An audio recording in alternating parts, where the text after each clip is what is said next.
Ate Rowena, magpadala ka ulit ng 5,000 ha. Kailangan kasi ni Baby Shane para sa project nila. Text ng kanyang kapatid na si Jonah, habang si Rowena ay papasok pa lamang ng night shift sa call center. Napabuntong hininga siya habang naglalakad sa ilalim ng ilaw ng poste. Hawak ang cup ng instant coffee at pati na rin pandesal. Hindi pa nga niya natatanggap ang kanyang sahod ay may humihingi na kaagad sa kanya. Pero gaya ng dati, hindi siya tumatanggi. Si Rowena ay 32 taong gulang na, panganay sa 4 na magkakapatid. Mula pa noong makapagtapos siya sa kolehiyo, sa pamamagitan ng scholarship at pagsusumikap, siya na ang tumayong tagapagligtas ng kanilang pamilya. Hindi siya tumigil sa pagtatrabaho kahit kailan, dahil alam niyang lahat ay umaasa sa kanya. Nang magkaroon siya ng trabaho sa call center, umupa siya ng maliit na kwarto sa Quezon City. Hindi siya bumukod para sumaya, kung hindi para mas makapagtrabaho ng maayos. Sa kanilang bahay kasi sa probinsya, hindi kasi siya makapagpahinga. Laging merong hinihingi sa kanya. Laging merong umaasa. Sang araw-araw ng sahod, pagkakuha ng ATM payroll niya, agad siyang dumiretso sa remittance center. 3,000 para sa maintenance ng mama niya. 5,000 naman para sa anak ni Jonah. At 2,000 kay Elmer para sa pagkain nito at sa load. 1,500 naman para sa tuition ng pamangkin kay Liza. Maliit na lamang ang natara sa kanya at pagkakasyain niya ito sa loob ng isang buwan. Rowena, wala ka bang balak na mag-asawa? Tanong ng kasamaang si Jenny habang nagsasalo sila ng lugaw sa pantry. Hindi pa pwede, marami pa akong obligasyon. Sagot niya, pilit ng ngiti. Ang totoo, madalas siyang naiiyak sa gabi. Habang tahimik ang opisina, pinapakinggan niya ang patak ng ulan sa labas. Nagtatanong siya sa sarili. Hanggang kailan ba ako magiging tagasalo ng lahat? Pero sa bawat tanong, binabalikan niya ang panahong sila'y gutom at nangako siya sa sarili. Hindi na dapat maranasan to ng pamilya ko. Pero habang siya'y nagsusumikap, napansin niyang wala ni isa sa kanilang nagtatangkang tumayo sa sarili. Si Elmer ay tambay lang sa bahay. Laging merong sakit. Si Jonah naman ay merong 3 anak pero walang balak na magtrabaho. Ang mga magulang niya ay palaging may reklamo. Masakit ang kasukasuan, wala raw makuhang tulong sa barangay, at pati ang maliit na sari-sari store na pinuhunan ni Rowena ay tuluyan na ring nalugi. Papaano ba naman kasing hindi malulugi? Puro utang mula sa mga kamag-anak. Pero hindi siya nagsasalita. Ayaw niyang masabihang madamot. Tinitiis niya ang lahat dahil sa puso niya, pamilya pa rin ang prioridad. Ngunit sa bawat araw na lumilipas, habang siya'y patuloy na kumakayod, may unti-unti ring nagbabadya sa kanyang damdamin.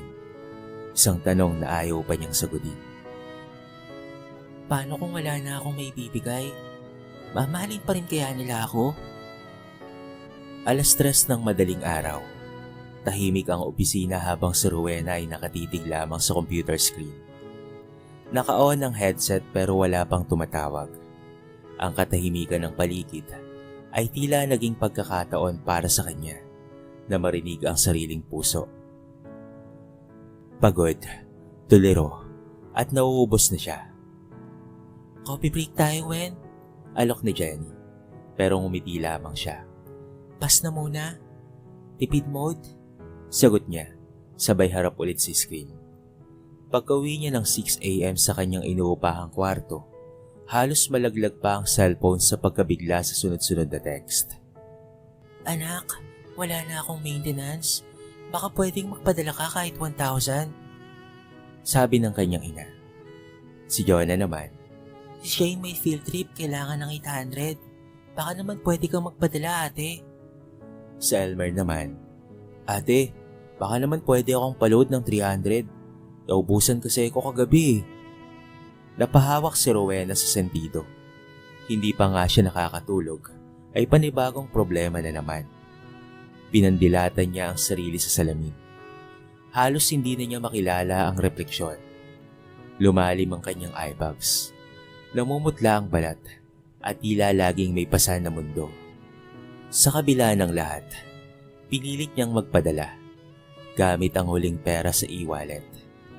Inipon niya ang kabuuan para masagot ang lahat. Walang natira sa kanya kahit pamasahe. Bago matulog, nagsaing siya ng kaunting bigas at nagsabaw ng instant noodles.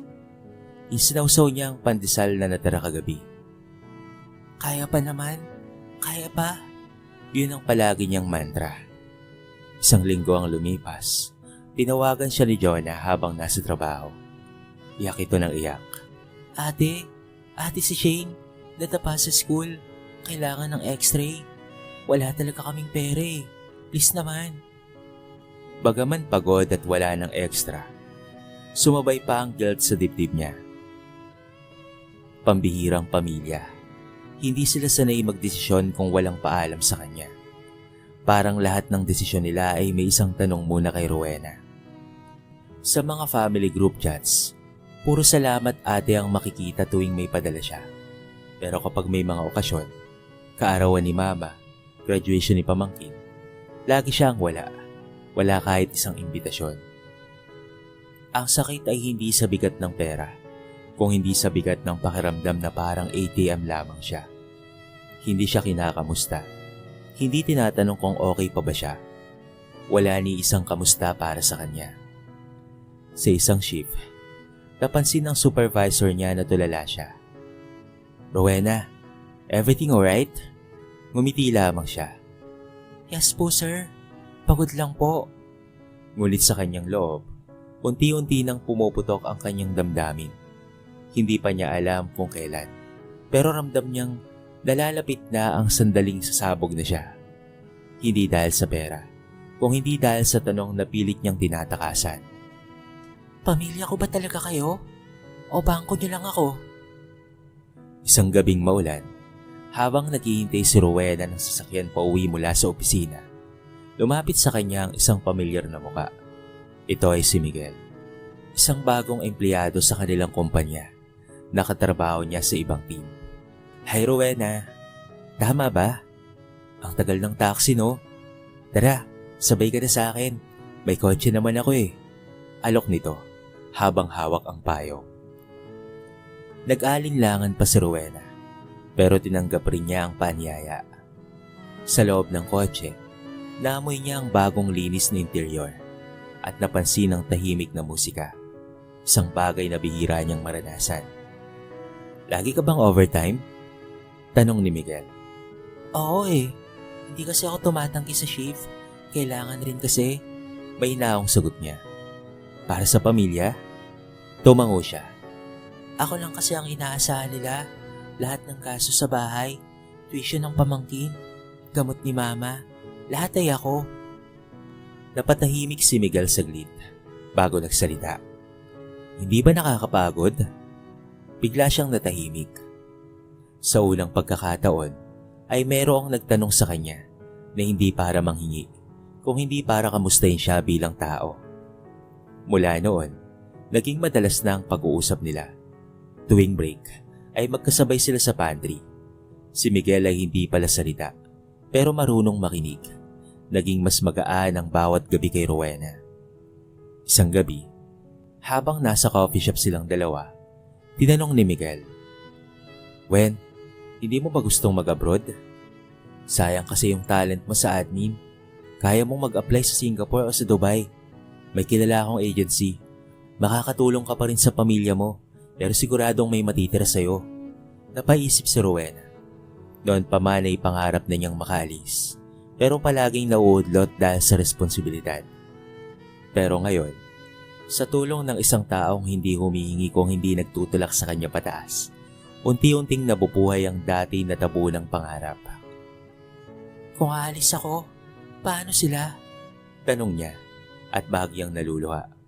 Wen, kailan ka pa nila minahal kung hindi ka nagbibigay? Hindi mo ba naisip ang bagay na yon?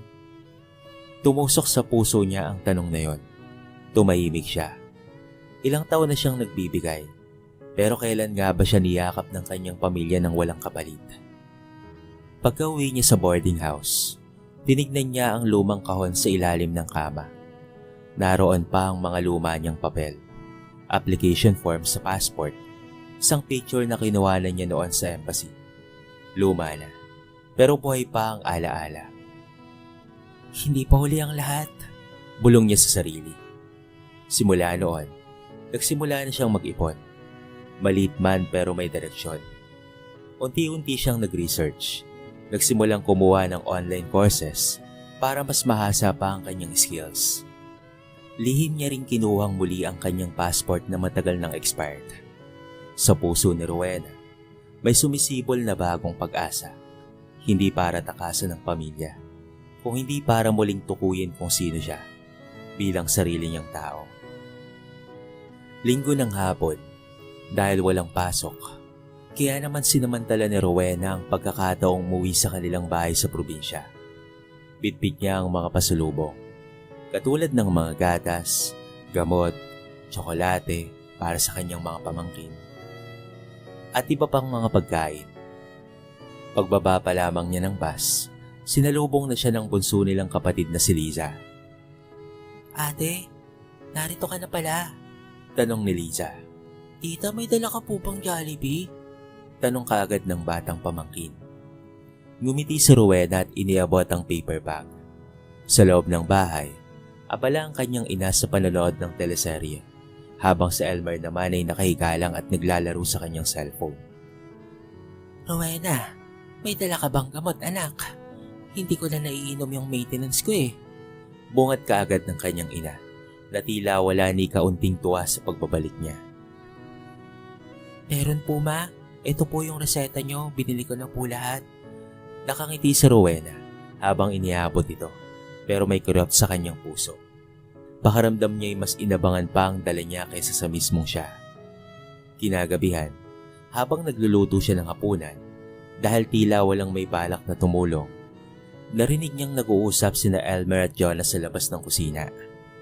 Tahimik siyang napahinto sa paghahalo ng sinigang. Hayaan mo na, Ate Jonah, bulong ni Elmer. Sigurado ako, kahit magalit yan, magpapadala pa rin yan. Sanay na tayo dyan. Wala namang choice yan eh. Breadwinner yan. Oo, tama ka. Si Ate Rowena, mahina ang loob nun. Kahit ubusin natin yan, hindi yan magrereklamo. Nanigas ang katawan ni Rowena. Parang binuhusan siya ng malamig na tubig. Hawak pa rin niya ang sandok at nanginginig ang kanyang mga kamay. Sa ilang sandali, hindi niya marinig ang huni ng kuliglig, ang paglalaga ng sabaw o ang ingay ng mga bata sa labas. Tanging ang katotohanang bumulaga sa kanya. Hindi pagmamahal ang dahilan kung bakit siya mahalaga sa pamilya, kung hindi ang perang kanyang ibinibigay sa mga ito. Tahimik siyang umakyat sa kwarto. Iniwan ang sinigang na kumukulo. Humiga siya, nakatulala sa kisame. Doon, sunod-sunod na pumasok sa isip niya ang mga alaala. Ang mga Paskong siya lang ang nagbibigay ng regalo. Ang graduation ng pamangkin na hindi siya nabanggit sa pasasalamat. Ang mga tawag na palaging may atipaload. Habang hawak ang cellphone, pinagmamasdan niya ang chat ni Miguel mula kanina. Kamusta ang araw mo? Sana hindi ka masyadong pagod. Don't forget, deserve mong mahalin kahit wala kang naibibigay. At doon na tuluyang pumatak ang kanyang luha. Hindi dahil sa galit, kung hindi dahil sa wakas. Narealize niyang totoo ang matagal na niyang ipinagpipilitang hindi. Ginamit lamang siya ng mga taong dapat sana'y unang nagmamahal sa kanya ng totoo. Sinara niya ang messenger, huminga ng malalim, at sa unang pagkakataon, sinabi niya sa sarili, hindi ako isang katasan, isa rin akong tao, at oras na para piliin ko naman ang sarili ko. Pagkatapos ng hindi niya makakalimutang pag-uwi, tahimik na bumalik si Rowena sa Maynila. Sa biyahe pa uwi, pinanood lang niya ang mga tanawin sa bintana ng bus. Pero ang totoo ay naglalakbay na rin ang kanyang isipan. Papalayo sa responsibilidad na matagal na niyang pasan-pasan. Pagka-uwi sa kanyang maliit na kwarto, huminga siya ng malalim. Kinuha niya ang kanyang notebook at sa isang pahina ay sinulat niya. Simula ngayon, hindi ako titigil magmahal, pero titigil na akong maging tanga. Isinunod niya ang isang listahan. Mag-renew ng passport. Mag-inquire sa agency na sinabi ni Miguel. Mag-ipon ng kahit 2,000 kada sahod. Humingi ng payo sa HR kung pwedeng lumipat ng international branch. Isang linggo lang ang lumipas. Tinutuon ni Rowena ang lahat ng nakasulat sa listahan. Tumigil na rin siya sa pagpapadala ng sobra-sobra. Sa halip, nagpadala lamang siya ng kaunting halaga. Sapat lang para sa gamot ng kanyang ina. Sunod-sunod ang tawag at text ng kanyang mga kapatid. Jonah. Ate, patanglit ng padala mo. Paano kami ngayon? Elmer. Anong nangyari? Naubos ang pera mo? Hindi ba malaki ang sweldo mo? Mama. Anak, ayos ka lang ba? Bakit parang nagbago ka? Pero sa pagkakataong ito, hindi siya bumigay. Hindi siya sumagot ng mahaba. Ang tugon niya ay maiksi pero buo. Pasensya na. Kailangan ko na ring unahin ang sarili ko. Hindi niya inaasahan ang galit na bumungad sa kanya. Tinawag siyang madamot, makasarili, at nakalimot si pinanggalingan. At ang mas masakit pa, ay mula yon sa kanyang sariling ina. Isang gabi, sa tapat ng vending machine, naabutan siya ni Miguel na tahimik lamang.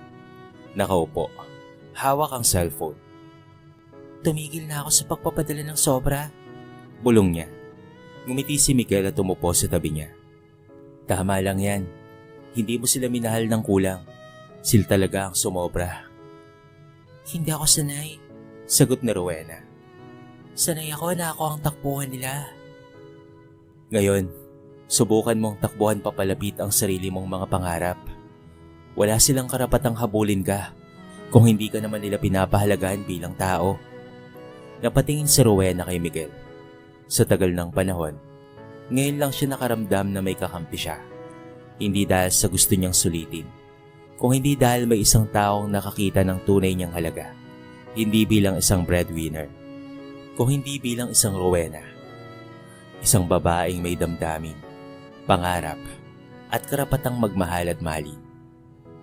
Pag-uwi niya ng gabing iyon, humarap siya sa salamin at sa unang pagkakataon, ngumiti siya sa sarili ng buong puso.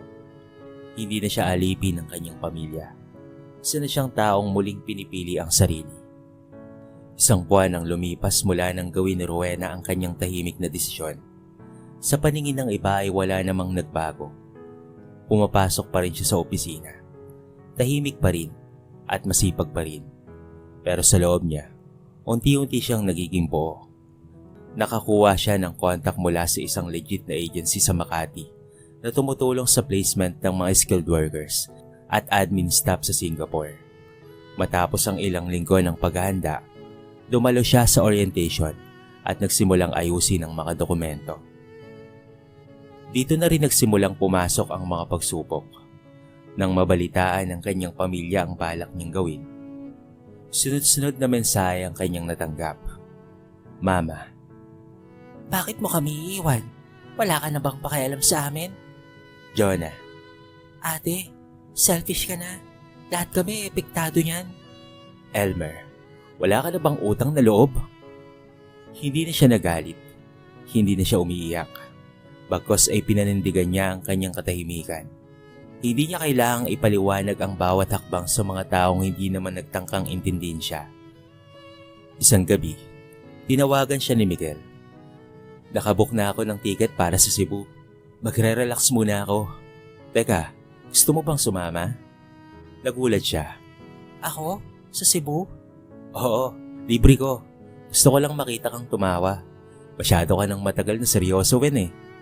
Natawa si Rowena, hindi dahil sa biro, kung hindi dahil sa kabaitan ng kaibigan. Tinanggihan niya ang alok, pero sa puso niya, nagsimulang mabuo ang ideya. Maaari pala akong mahalin kahit wala akong naibibigay, kahit hindi ako provider, kahit simpleng Rowena lang. Samantala, patuloy siyang naghahanda. Nagsimula na rin siyang magtabi ng maliit na savings para sa sarili.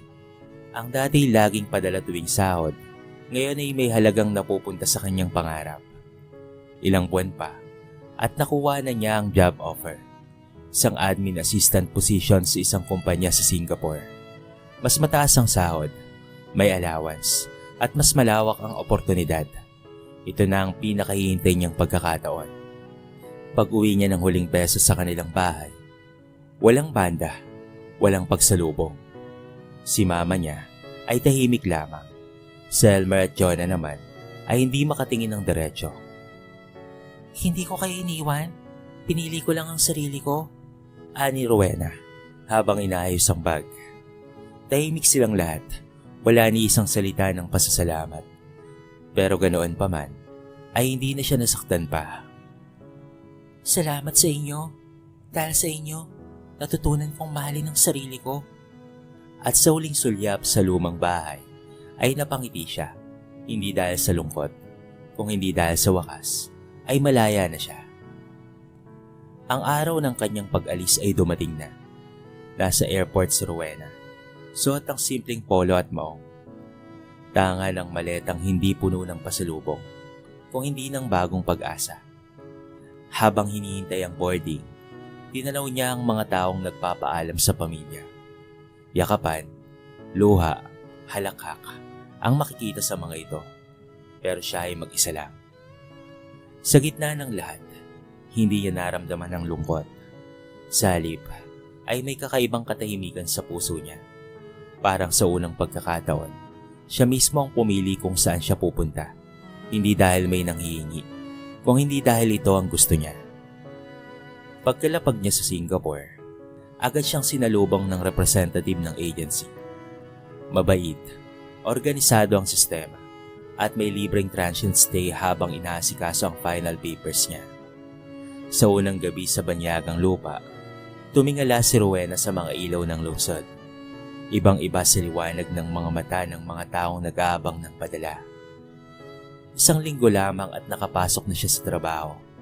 Sa isang multinational company siya na-assign bilang admin assistant. Masinop siyang nagtatrabaho. Mahinahon sa lahat ng bagay. At kahit bago pa lang, napansin kaagad ang dedikasyon niya. Hindi siya lumalampas sa oras. Laging maayos ang output. At higit sa lahat, hindi niya na kailangang magpanggap na okay kung hindi naman talaga siya okay. Dumating ang isang gabing hindi niya inaasahan. Habang siya ay naghahapunan, ay tumawag si Miguel. Wen, nasa Singapore ka na pala. I'm flying there next week. Kita tayo ha. Nagkita sila sa isang coffee shop sa Orchard Road.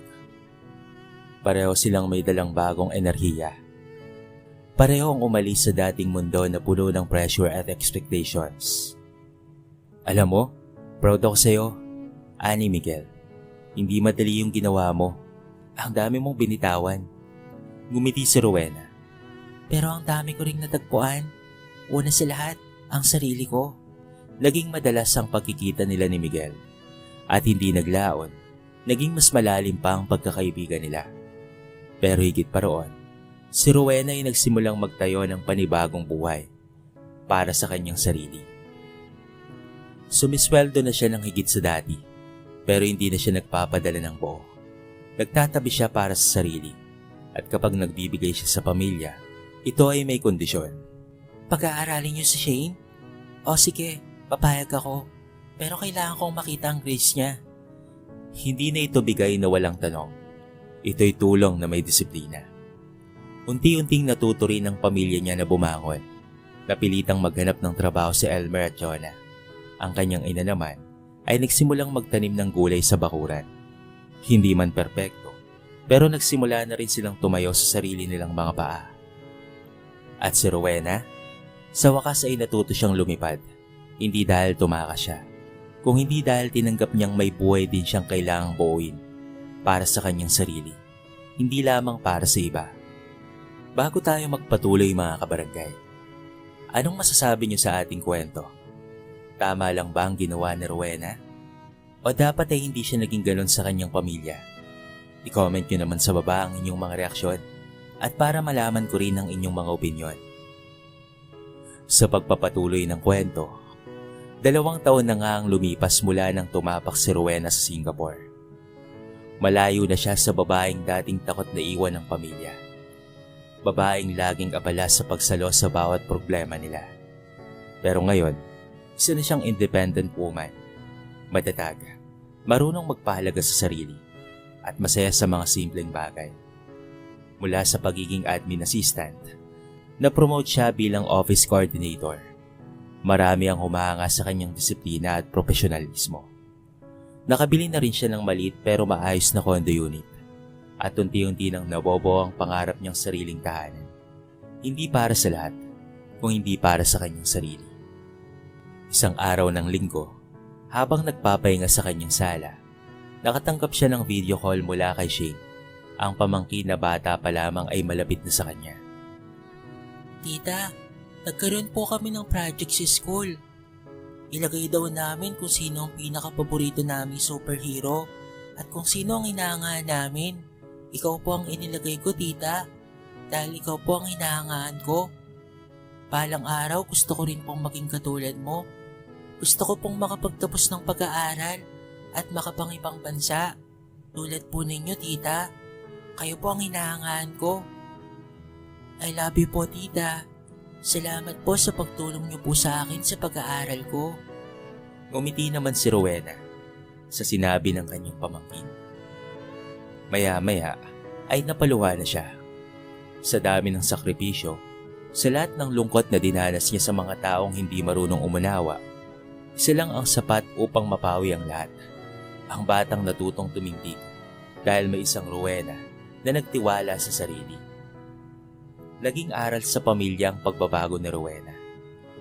Nang makita nilang hindi na ito padalos-dalos magbigay, natuto silang kumilos para sa kanilang mga sarili.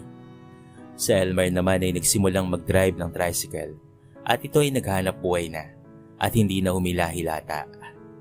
Si Jonah naman ay nagbukas ng maliit na online business. Ang kanyang ina naman, bagaman may hinanakit sa simula, ay unti-unting natutong humingi ng tawad at naunawaan ng lahat. Anak, patawad ha. Kung ay pinaramdam lamang sana namin sa iyo na hindi ka namin minahal ng dahil lang sa pera, baka hindi ka na lumayo at kasama ka namin ngayon. Miss na miss ka na namin, anak. Patawad sa lahat ng nagawa namin sa iyo. Mensahe ng kanyang ina sa messenger. Nag-reply naman si Rowena pero maigli lang. Hindi po ako lumayo dahil sa galit. Lumayo po ako para hanapin ang sarili kong halaga. Salamat, ma. Mahal ko po kayo. Sa huling bahagi ng taon, pinili ni Rowena na umuwi ng Pilipinas. Hindi para manirahan muli, kung hindi para bisitahin ang taong naging bahagi ng kanyang pinagmulan. Ngayon, ibang Rowena na ang harap sa kanila. Isang taong marunong na ring maglagay ng hangganan. Isang taong buo na kahit walang inaasahang kapalit. Sa isang simpleng salo-salo sa kanilang bakuran, habang tinitignan niya ang masayang mukha ni Shane, naramdaman niyang sapat na ang lahat. Hindi niya kailangang magsalita ng mahaba. Hindi niya kailangang ipamukha ang kanyang tagumpay. Ang kanyang presensya ay tahimik, buo at payapa. Ito ay sapat na para patunayan na minsan, sa pagpili sa sarili, doon tayo tunay na nakakatuklas ng pagmamahal. Ito ang aral ng kwento. Sa isang mundong madalas na sukatin ang halaga ng tao base sa naibibigay nito, ang kwento ni Rowena ay paalala na ang pagmamahal ay hindi dapat nakabase sa kontribusyon, kung hindi ito ay sa pagkatao. Ang pamilyang palaasa ay natutong tumindig nang nawalan sila ng umaalalay. At si Rowena, natutong mahalin ang sarili. Ang pinakamahalagang hakbang patungo sa tunay na kalayaan. Dito na po nagtatapos ang ating maiksing kwento sa araw na ito. Sana po ay nagustuhan nyo. Kayo mga kabarangay, anong aral ang inyong napulot sa ating kwento? I-comment nyo naman sa baba ang inyong mga reaksyon at babasahin natin ang lahat ng yan. I-comment nyo na rin kung taga saan kayo para naman malaman ko kung hanggang saan nakaabot ang video na ito. At kung bago ka pa lamang sa ating channel, baka naman pwedeng pakihit ang subscribe button at bell notification button para palagi kang updated sa mga bago nating upload na katulad nito. So paano mga kabarangay? Hanggang sa muli, Thank you so much and peace out.